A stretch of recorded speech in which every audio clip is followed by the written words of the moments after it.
It's no secret that divers are the most popular style of watch. It's also no secret that people love nostalgia.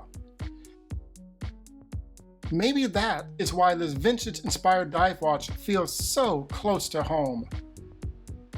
This is the Baltic Aquascaphe. At the time of this video, you can pick up this watch at Baltic website for €660, which is currently $706 for the beads of rice bracelet option. Or if you want to go for the tropical strap, it's €580, which is currently $621. Now, to be completely upfront, Paul over at Baltic was kind enough to send this watch to me for review, and I will be sending it back once I am done. That said, you of course still get my full and honest review as you always do. I'll include a link to this watch in the description below if you decide you're interested. It is not an affiliate link, I'm only including it for a quick reference for you.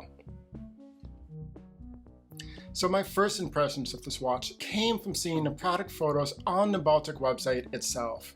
And I have to say, it looks absolutely stunning.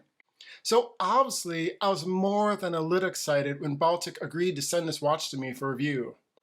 Now my second impressions came when I held the actual packaging in my hands. The blue leather box, it is definitely on another level. It looks and feels refined.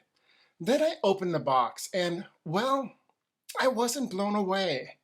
It was more like, okay then. Because it didn't quite actually line up with the photos on the website.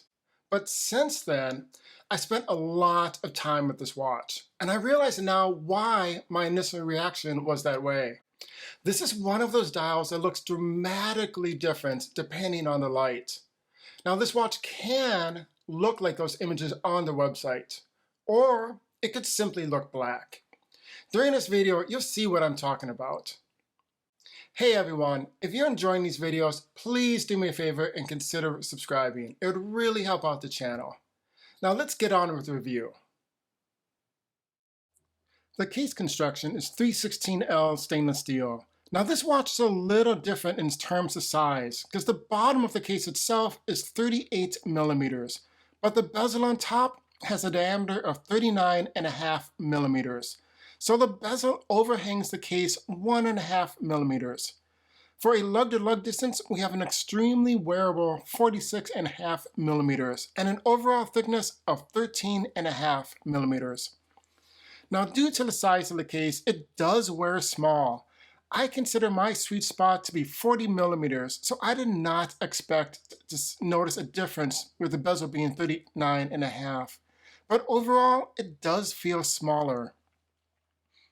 Here it is on my 7-inch wrist. Now, safe to say, you could easily get away with this watch on a smaller wrist, and maybe even a slightly larger size than my 7-inch wrist. We have here a brushed finish on the case, and overall, that brushing is nice and refined and uniform throughout. There's a satin appearance to it, and it feels very well done indeed. Now, for those of you who've seen my videos before, you know I try to point out all of the little things I discover during my everyday testing, and you can decide for yourself whether or not it's a big deal. Here, you'll notice that the direction of the brushing on the lugs and the bracelet do not match. Personally, I like them to be done in the same direction, but that's my personal preference. Another small, and I mean very small thing to point to your attention is that the length of the lugs extends past the end link. Now this looks larger on screen than it is in real life. It's only about 1 millimeter or less. I don't believe it is a flaw or a quality control issue. It is strictly a design decision. I recently saw an Oris for 6 times the money, which had that same design approach. The top edge of the case is smooth to the touch. There are no chamfered edges here, but there's a nice attention to detail on the finishing. The bottom of the edge of the case is not quite as smooth, but it's nothing to be concerned about. Now, one nice small detail about this watch that helps it to stand out are things like this. The underside of the bezel has been given a high polish treatment. This is not something that you would notice until you examine it closely. The rounded edges on the case back have also been given a high polish to it. Now these two areas are only visible when you look at the watch from a certain angle, and then you see both at the same time. This is an impressive detail. It's almost as if they incorporated an Easter egg to find. Turning the watch over, on the back we have a screw-down case back with an engraving of a diver, which in my opinion is simple and tastefully done. It is not an overly large icon that feels like a generic stock art. Instead, it's more distinguished with gentle curving lines representing the movement of water. Around that case back, we have text that includes "Assembled in France," "Baltic watches," "Stainless steel," "Sapphire crystal," and "Aquascaphe." Now, I do want to point out here that the watch comes with 200 meters of water resistance. Now, inside that case, we have Myota's automatic movement 9039. A lot of people prefer the 9000 series from Myota, myself included. It's part of Myota's premium lineup. Now, the 9039 movement is a 24 joule movement with 28,800 vibrations per hour. There's a 42-hour power reserve, it does hack, and it does hand wind. It is rated with an accuracy of -10 to +30 seconds a day. Now, in my personal experience, this particular watch is running about 3 seconds fast per day, according to my watch app. Now, one of the obvious perks of owning a watch from Baltic is that you get this vintage-inspired design, but you still have the modern-day benefits of a new watch, which means you don't have to baby it like an actual vintage watch. I do have a 50-year-old watch in my collection, and I do take it off every time I do the dishes because I don't want to get it wet. But here, with a vintage-inspired brand, we're using modern-day materials and taking design cues from the past, that is not a concern. You can treat it just like a modern-day watch. Now, when I spoke to Paul at Baltic, he mentioned that their focus is on designing timeless watches with high-quality standards at the fairest prices. To me, there's an important part of that story that is missing, and that's the fact that Baltic is producing original designs. To me, the brilliant part of Baltic's approach is the fact that they're taking design cues from the past, but coming up with their own aesthetics. Sure, they're aiming in a direction that they know a lot of people are going to respond to, but the fact that it is an original design and not an homage makes it feel a lot more special. And that is what distinguishes their brand, at least in my opinion. At the 3 o'clock position, we have a signed crown with a Baltic letter B and a high polish and a bead blatch treatment surrounding it. The crown itself is roughly 7 millimeters in width and 4 millimeters in depth. Now, the Myota 9039 is a no-date movement, so the crown only has 2 positions. Position 1 winding and position 2 setting the time. There is a textural pattern on the crown which mimics the coin edge found on the bezel. This is a screw-down crown, so you do need to unscrew it before you can hand wind it. Pulling the crown out hacks the second hand, and rotating the crown sets the time. There is a nice distinct popping action when pulling the crown out, marking the position of the crown. Moving on to the face of the watch, starting on the outside, we have a unidirectional 120-click stainless steel bezel with a sapphire crystal. There are Arabic numbers at the 15, 30, and 45-minute marks, as well as small circles marking other positions. At the starting position, we have a downward pointing triangle. All of this is loomed with C1 Superluminova. The coin edge bezel here is easy to grip and turn, and everything aligns nicely. The action on the bezel is one of the highlights of this watch. On the inside of the bezel, there's a ring of stainless steel, which is always a nice touch of distinction and gives a sense of balance to the bezel itself. This small attention to detail helps to elevate the watch overall. Inside of that, we have a minute track printed directly on the dial, matching the vintage color found on the bezel. And further in, we have the star of the show, The dial, it is a sandwich dial with the Arabic number 12 appearing at the 12 o'clock position. There are loomed circle markers around the dial except for the 3, 6, and 9 o'clock positions, where we find die-cut triangles, which cut through the dial and add a small amount of depth. Now, for anyone who may be unaware, it is this die-cut layer underneath which accounts for the term sandwich dial. Above the center post, we have the Baltic logo, and on the other side of that center post, we find the words Aquascaphe and 200 meters. The amount of text that Baltic includes here has been kept very clean and refined. As far as the dark blue Sunray dial itself, I think it's safe to say that it is the single biggest wow factor when looking at this watch on the Baltic website. I am sure that it catches everyone's eye, and for good reason.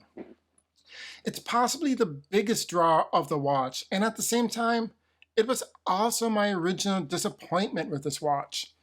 I had this excitement and expectation built up when I ordered this watch. I was expecting to finally get the box, open it up, and see this magnificent, dazzling blue dial which echoes the look of sunlight underwater. And that wasn't the case. Now let me be clear, this watch can absolutely look like that. Just don't expect it to all the time. When I opened the box for the first time, the color of the watch simply appeared black, or perhaps a dark, dark, dark blue. I was underwhelmed. It wasn't a bad looking watch by any means. It just didn't give me that wow factor than when I first saw it online. Now, I can't fault Baltic for using quality photography on their website. Of course, they want to show their product in the best way possible. For me, personally, someone who works from home and spends more of my time indoors than outside, I find that this watch has those stunning looks less than half the time. But your mileage may vary. My biggest con with this watch, and one where I'm hoping Baltic will make some changes, is that I wish this watch looked more dynamic more of the time. And by that, I mean that maybe the dial color could be a little lighter to help it catch the light more often. Or maybe it could have more metallic fleck in its paint. And that sandwich dial is such a subtle approach. I wonder if simply going to more traditional applied markers would have provided more obvious depth to the dial and more visual interest more of the time. As it is, those triangles at the 3, 6, and 9 o'clock positions are easy to mistake for flat markers as opposed to the cutouts that they actually are. Again, this dial does have the drama. I just want to see the drama more of the time. Both the minute hand and hour hand are nicely sized and filled with superluminova.